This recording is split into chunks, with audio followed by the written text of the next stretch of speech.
ফজরের নামাজে অভ্যস্ত হন। আল্লাহর কসম বন্ধু, ফজরের নামাজ যে পড়বে না সে ইমাম মাহদিকে খুঁজে পাবে না, সে দাজ্জালের অন্তর্ভুক্ত হবে। এটা হাদিস। মাহদি পাবে না, দাজ্জালের অন্তর্ভুক্ত হবে।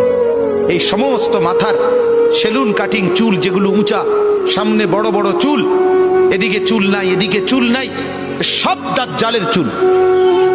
বিশ্বাস করো, একেবারে পরিষ্কার হাদিস, মুসলিম শরীফের হাদিস। আল্লাহর নবী বলছে দাজ্জাল হবে শাবুন কাতাতুন, দাজ্জাল হবে যুবক, আর দাজ্জালের চুল হবে এলোমেলো। এই জন্য দুশ্মন এটাকে জনপ্রিয় করে দিছে। ফজরের নামাজে অভ্যস্ত হন। আল্লাহর কসম বন্ধু, ফজরের নামাজ যে পড়বে না সে ইমাম মাহদিকে খুঁজে পাবে না, সে দাজ্জালের অন্তর্ভুক্ত হবে। এটা হাদিস।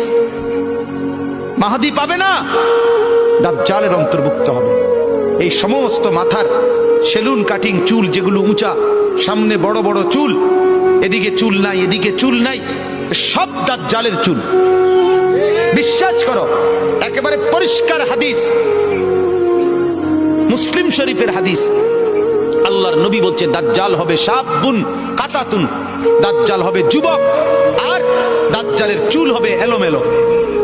এই জন্য দুশ্মন এটাকে জনপ্রিয় করে দিছে।